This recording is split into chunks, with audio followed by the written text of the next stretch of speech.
Olá, feliz dia, um dia abençoado para todos nós. Para guiar seu coração na direção da solução de todos os seus problemas, está no ar o programa Aceite Anoye, o modo feliz de viver em harmonia com a natureza. Muito obrigada. Qual é a postura mental que uma pessoa deve ter para atrair o sucesso? Esse será o tema da palestra de hoje com o preletor Heitor Miyazaki no quadro Reviver. Tem muitas pessoas que procuram há anos o caminho para obter a provisão infinita, mas infelizmente ainda não o encontraram. Por quê? Se o caminho da prosperidade existe, como encontrá-lo? A partir de agora está fácil.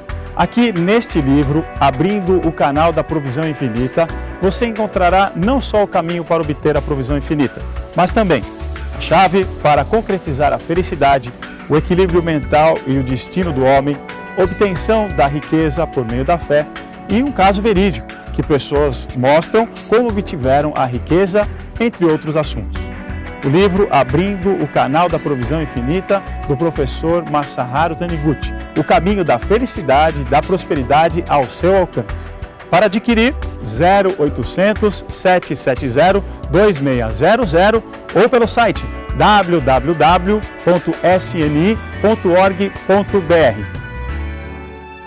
Para mudar a vida é preciso mudar o que pensamos e cremos a respeito dela. Por isso, ofereça ao mundo um gesto inovador.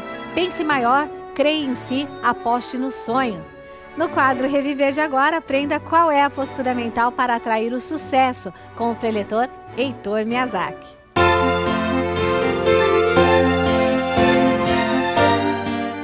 A nossa atitude mental para alcançar o sucesso. Muitas vezes a pessoa fica batalhando, lutando, batalhando. Quando ela está começando a melhorar, ela despenca. E toda vez que começa a melhorar, a situação cai. Isso acontece porque a grande dificuldade que ela encontra, às vezes não está fora, não está diante dela, mas está dentro dela. Por isso, eu não posso deixar de mencionar esse livro, A Humanidade Isenta do Pecado, como um dos livros que tem a minha cara. Muitas pessoas dizem que tem a minha cara.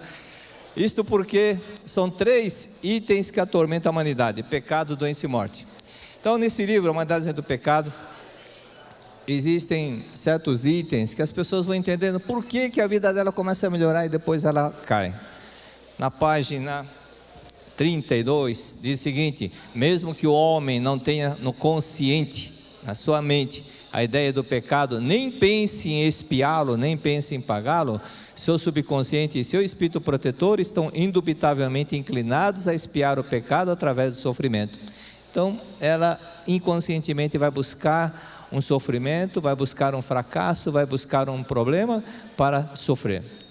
Aqui diz: se a ideia repentina da pessoa for um negócio fadado a fracassar, ela alugará inconscientemente um salão em local sem movimento e também inconscientemente decorará a loja de modo a desagradar as pessoas.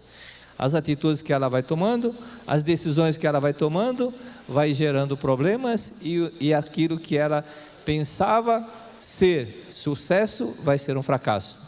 Mais adiante diz o seguinte: há também casos em que pessoas, olhem vocês aí, há pessoas, mesmo tendo bem diante de si um anúncio de emprego apropriado, não o percebe, ou mesmo percebendo, não se interessa por algum motivo, e acaba não enviando o currículo e perdendo uma grande chance. E outro exemplo, vejamos um outro exemplo: um homem e uma mulher se encontram por acaso, sentem-se repentinamente atraídos um pelo outro, e esse namoro pode se tornar causa da infelicidade de ambos para o resto da vida, conduzindo-os a um desfecho trágico.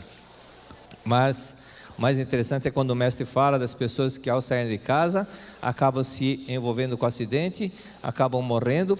Por que ela não saiu um segundo antes ou um segundo depois, que estaria livre do acidente? Mas o subconsciente, sabendo aquele fato, acaba atraindo em direção à tragédia. Por esse fato, quando as pessoas começam a entender que são filhos de Deus, por isso que não é japonês, mas sugiro que leia várias vezes esse livro. Você vai lendo, vai compreendendo. Há um caso interessante que aconteceu lá no 11 de setembro, lembra? Aconteceu nos Estados Unidos, World Trade Center, e tinha uma senhora que ela é divulgadora da Aceite Anoye, ela trabalhava naquele prédio, e saiu de casa falando para o marido que iria trabalhar, E o marido depois soube da tragédia do avião, que foi encontro à torre, e ele chegou em casa chateado, muito chateado, chorando, porque a esposa trabalhava naquele local.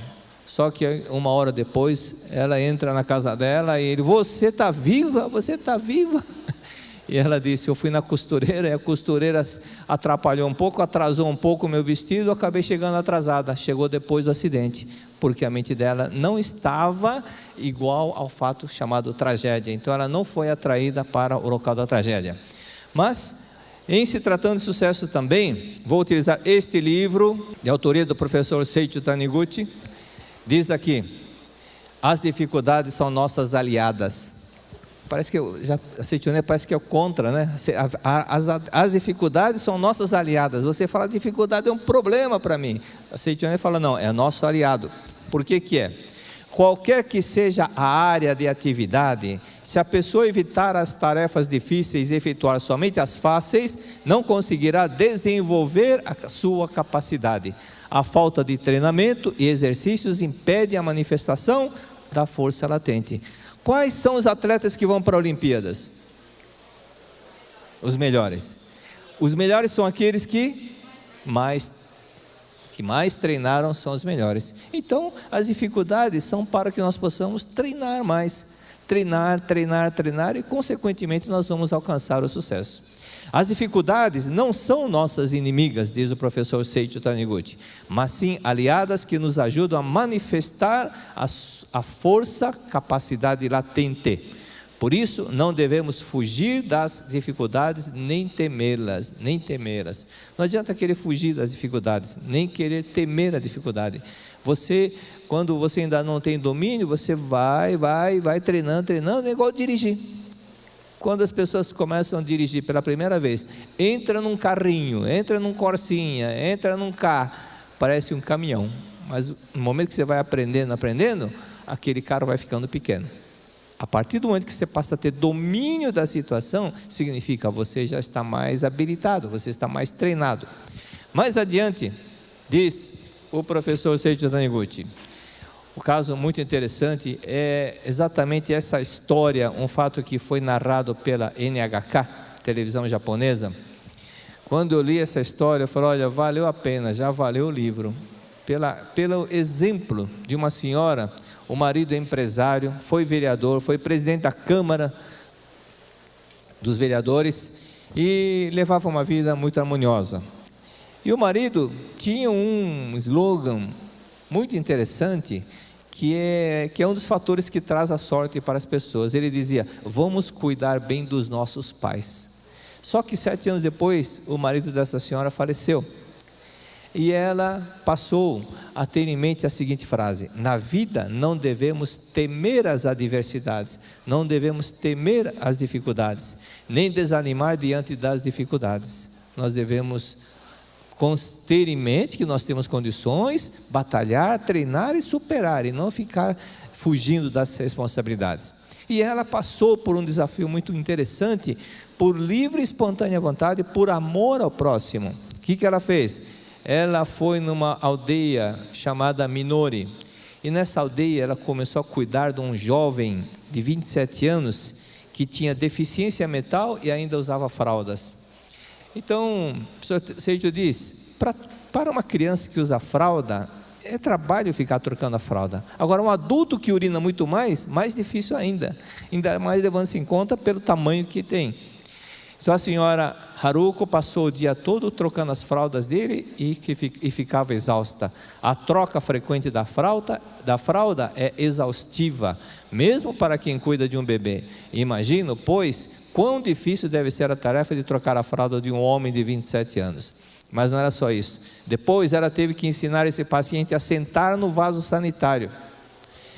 E essa também era uma tarefa difícil. Mais adiante, outra coisa mais difícil. Também, para tomar refeição, este paciente tinha dificuldades. Ele não era capaz de colocar no seu prato as comidas servidas nas travessas. Mais outro problema. Além disso, como o paciente não conseguia mastigar, é necessário amassar a comida para fazer o mingau e levá-lo até a boca.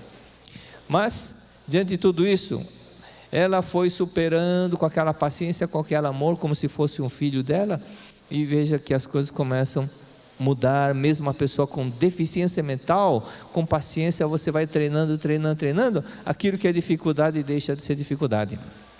Aí na página 38 diz o seguinte: com o passar do tempo, tornou-se capaz de responder quando a senhora Haruko lhe dirigia palavras e também de lhe mostrar um sorriso. Ele não sabia sorrir, aprendeu a sorrir, o que a deixou imensamente feliz. Esse paciente de quase 30 anos, que antes não conseguia comer sozinho, nem esboçar sorriso, finalmente aprendeu a comer e a sorrir. Veja a vitória de uma pessoa, que é uma vitória pelo fato dela ter esse amor, essa perseverança, é uma grande vitória. Assim como Anne Sullivan teve um sabor de vitória quando ela ensinou a Helen Keller, que nasceu surda, que nasceu normal, mas ficou surda, cega e muda. Agora, uma pessoa que é cega, aprender a falar é difícil. Uma pessoa que é somente surda, muda, ela aprende a falar vendo os movimentos labiais da outra pessoa. E é mais a Helen Keller. Helen Keller não enxergava. Então a dificuldade que Anne Sullivan, que foi a sua professora, ensiná-la, o desafio foi muito grande. Foi aí que ela desenvolveu, percebeu, e desenvolveu que ela poderia utilizar através da sensibilidade das cordas, da mão nas cordas vocais. Então pedia para colocar o polegar na garganta da pessoa que estava falando, e pela vibração da corda vocal, ela perceberia que estava saindo algum som. Mas como diferenciar um do outro? Então ela pedia para colocar um indicador na ponta do lábio. Então pela ponta do lábio dá para saber movimento diferenciado, e assim ela foi descobrindo as palavras, e em 3 meses ela aprendeu, decorou 400 palavras. Posteriormente, Helen Keller viajou pelo mundo inteiro fazendo palestras, e ela dizia: não tenha medo, não tenha dó de cego, porque o cego também tem que assumir a responsabilidade. Então uma pessoa com toda essa deficiência dizia: não tenha dó, cada um tem que assumir a sua responsabilidade. E nós que temos olhos, ouvidos, temos tudo, enxergamos, andamos, nós não devemos lamentar, não é? As dificuldades para a pessoa que tem deficiência é grande, para nós é menor. Por isso não há o que temer, não há o que ficar resmungando, reclamando, não é verdade? Por isso mais adiante diz o seguinte: mesmo que você se esqueça de algo, não pense que a sua memória é fraca, não pense que sua cabeça é ruim. Sua cabeça é boa e também dotada de capacidade, e também ela é dotada de capacidade de esquecer o que não lhe agrada. Então, ao invés de ficar pensando, tem gente que quando esquece alguma coisa, até bate na cabeça, e se agride, e xingando a si próprio, só porque ele esqueceu de alguma coisa. Não deve fazer isso. Ao contrário, tem que respeitar a si próprio. E diz assim: o que você precisa fazer é usar de modo adequado, na hora certa, essa capacidade, memorizar o que deve ser memorizado. É importante. Por exemplo, quando eu fiz o vestibular, o que eu fazia? Eu tinha que estudar algumas matérias decorebas, mas tinha que estudar matemática e outras coisas mais, que não é decoreba. E como eu dormia, como eu chegava em casa 1h da manhã e acordava às 6h, eu tinha que estudar alguma hora. Então comecei a estudar da 1 até as 3 da manhã e acordava às 6. Só dormia 3 horas por dia. Era a única forma que eu tinha para arrumar horário.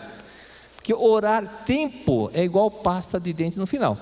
Aperta que sai. Mesmo que durma pouco, faça o que tiver que ser feito. É assim que nós vamos conseguir superar os problemas.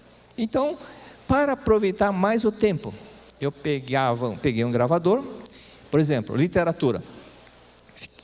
Gravei uma fita só sobre os grandes autores, grandes obras, outras coisas, outras matérias que tinha que decorar, que tinha que memorizar. Eu gravava, deixava gravado no gravador.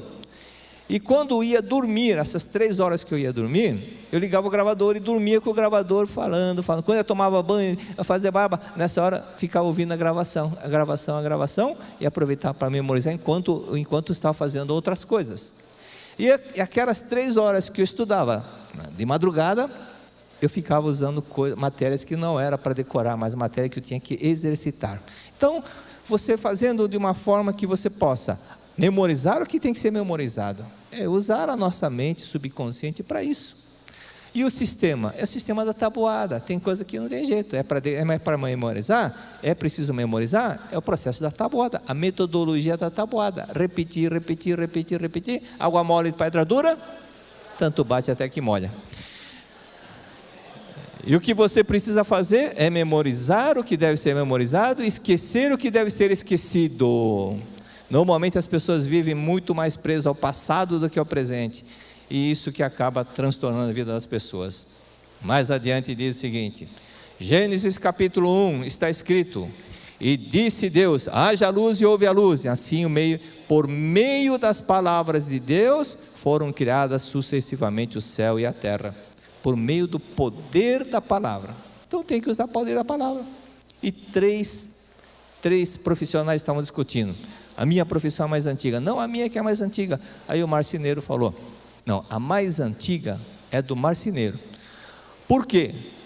O barco que levou a arca de Noé não foi feito por um marceneiro? Falei, então. Aí o outro falando, mas antes disso. E o jardim do Éden, quando estava Adão e Eva? Então, o jardineiro é mais antigo. Outro falou, nada disso. Quando Deus disse, haja luz, quem é que puxou toda a fiação? Eletricista. Mas o poder da palavra é exatamente o que nós temos que usar. O poder da palavra. Muitas pessoas que ficam falando, que não têm competência, que não têm capacidade, não conseguem nada. Mas as pessoas que são otimistas, as pessoas que acreditam em si, são as vitoriosas. Otimista vem de ótimo, pessimista vem de péssimo. Quem quer ter uma vida ótima tem que ter pensamento otimista. É o poder da palavra, o poder do pensamento. Denominamos o mundo fenomênico este palco provisório da vida, e nós próprios o criamos por meio das palavras. Por meio das palavras nós vamos criando. Às vezes você chega no local e fala, mas que negócio chato, um negócio ruim, que não sei o quê. Aí de repente você vai para um outro país, aí você passa por uma situação difícil, quando você volta fala, mas esse negócio aqui é bom. Por que mudou? Mudou a mente da pessoa, mudou o modo da pessoa ver as coisas, não é verdade? Por isso, se a sorte ou o azar, depende da própria pessoa que vai construindo pela forma dela pensar. Se uma pessoa deseja a saúde, pare, você que está em casa, está doente, pare de pensar na doença, pense na sua vida, que é uma vida perfeita de Deus. Ao invés de ficar pensando no que fracassou, pense no que você vai fazer daqui para frente. Lembra de Thomas Edison. Thomas Edison, quando viu a fábrica dele pegando fogo, chamou o filho e falou, filho, vai chamar a mamãe. Por quê, pai? Para ver esse espetáculo que ela nunca viu antes. Mas nisso, depois que terminou o incêndio, ele reuniu todos os empregados, todos os seus assessores, e disse, vamos começar novamente. Ao invés de lamentar o que não conseguiu, viva o agora. Vamos agora começar uma nova vida. Esse é um dos fatores importantes. Mas existem também palavras que podem ser transmitidas por meio da fisionomia.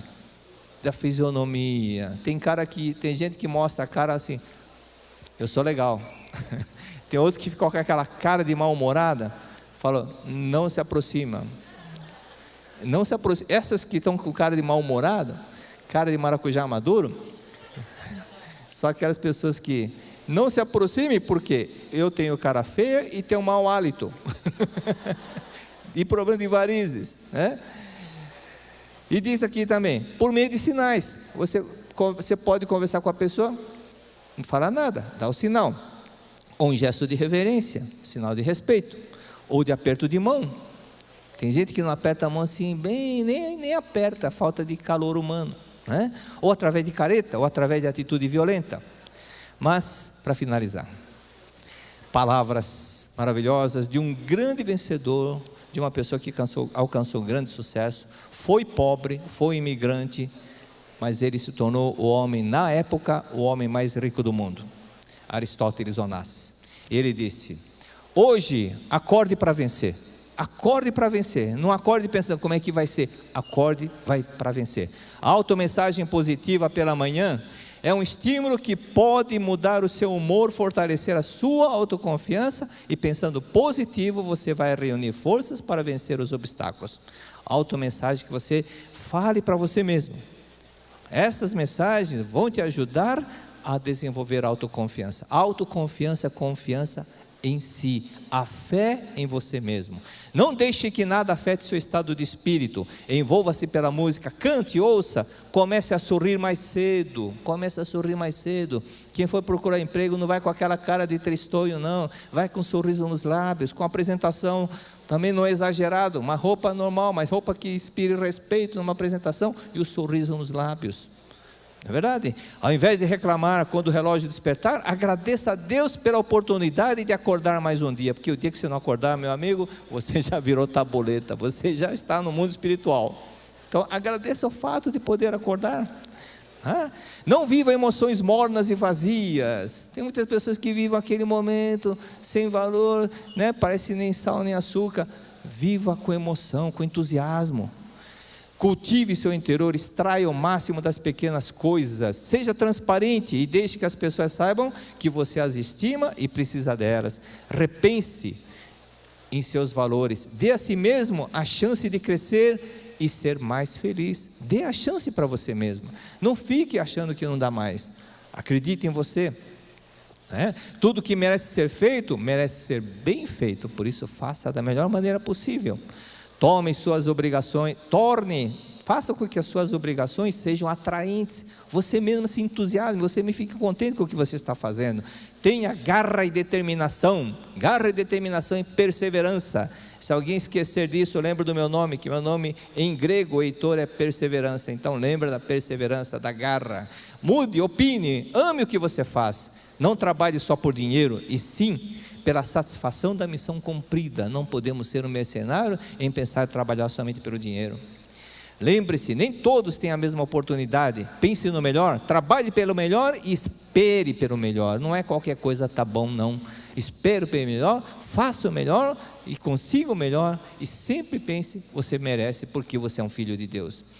Transforme seus momentos difíceis em oportunidade, como uma oportunidade para você galgar mais um passo, para você subir mais um pouco, para você conseguir um êxito, para você eliminar um complexo, para eliminar o medo, para eliminar todo aqueles monte de coisas minhoquinhas que você estava criando na cabeça. Acredite, seja criativo, busque, transforme, seja criativo. Nós temos essa criatividade dentro de nós, porque nós somos filhos do Criador, nós somos filhos de Deus. Diante disso, nós podemos criar coisas, mais coisas. Faça a meditação em Shinsokan, ligue-se com Deus, que é todo poderoso e onisciente. Se você, através das suas orações, se ligar com Deus, você vai sintonizar as ideias maravilhosas, grandiosas de Deus, e com isso você pode trazer à terra essas coisas maravilhosas que já existem no reino dos céus. Por isso, o que nós temos que viver é de uma forma maravilhosa. Não inveje, admire, seja entusiasta com o sucesso alheio. Não adianta ficar invejando. O invejoso é incompetente, o invejoso só fica fazendo fuxico, só fica fazendo fofoca da vida do outro. Na verdade, ele está sendo incompetente. Incompetente porque ele esqueceu que ele é filho de Deus. Na hora que ele lembrar que é filho de Deus, ele vai perceber que também ele pode ser competente e também ele pode alcançar a vitória. E assim nós vamos conseguindo as grandes vitórias, mas acreditando em você, sem invejar ninguém, tá ok? Muito obrigado a todos, que Deus abençoe.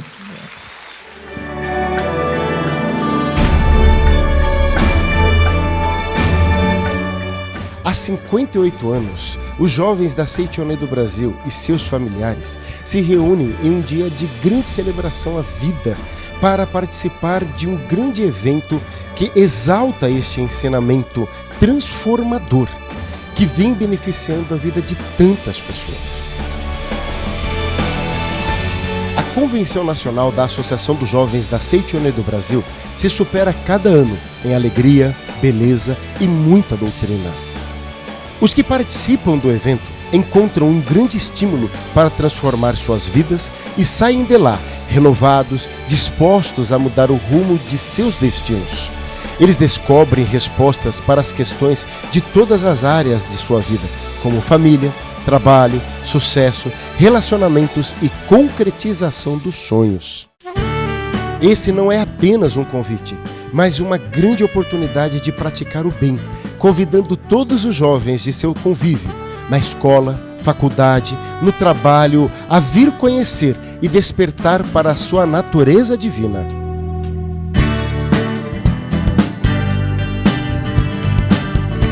O seu encontro com Deus tem dia e hora marcada. 28 de julho de 2013, às 8 horas.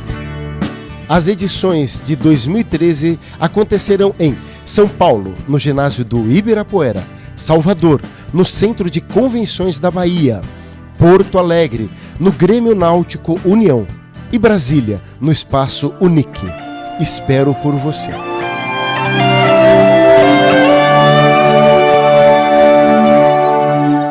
Estamos finalizando o programa. Participe da nossa campanha de oração pela paz mundial, Corrente do Bem, criada pela Seitonê do Brasil com o propósito de lançar vibrações positivas à atmosfera terrestre. Essa energia ajuda a dissipar a força dos pensamentos negativos que pairam e influenciam nas decisões das pessoas de um modo geral. Sua participação é rápida, mas de uma enorme importância. E olha que interessante, diariamente às 18 horas no horário de Brasília, todas as pessoas, quaisquer que sejam suas religiões de origem, são convidadas a fechar os olhos, unir as mãos e realizar a oração pela paz mundial, que você encontra acessando no nosso site www.sni.org.br ou em nosso Facebook oficial. Una-se à Corrente do Bem e faça parte dessa grande mobilização espiritual em prol de uma humanidade mais feliz, tá bom? E nós vivemos as alegrias e descobertas de mais um programa Seitio Noye, o modo feliz de viver em harmonia com a natureza. Muito obrigada. Quando a mente se volta para a luz, imediatamente o universo passa a conspirar em seu favor. Então vamos juntos ao nosso momento de oração.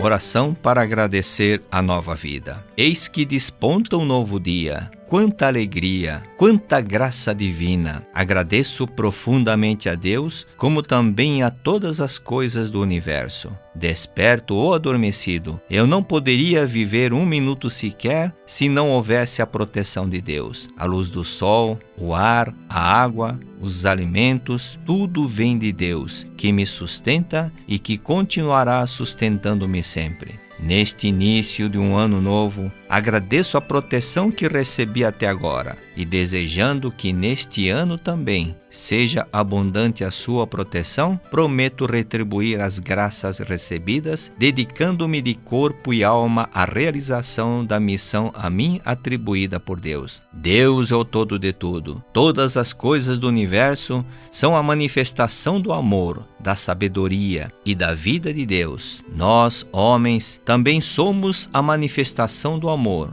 da sabedoria e da vida de Deus. Por isso, todas as coisas do universo e nós, homens, somos da mesma origem, somos irmãos. Por conseguinte, todas as coisas do universo são nossos amigos, não existindo uma coisa sequer que nos possa prejudicar. Muito obrigado. Muito obrigada pela sua companhia. Até o nosso próximo encontro. Tchau, tchau.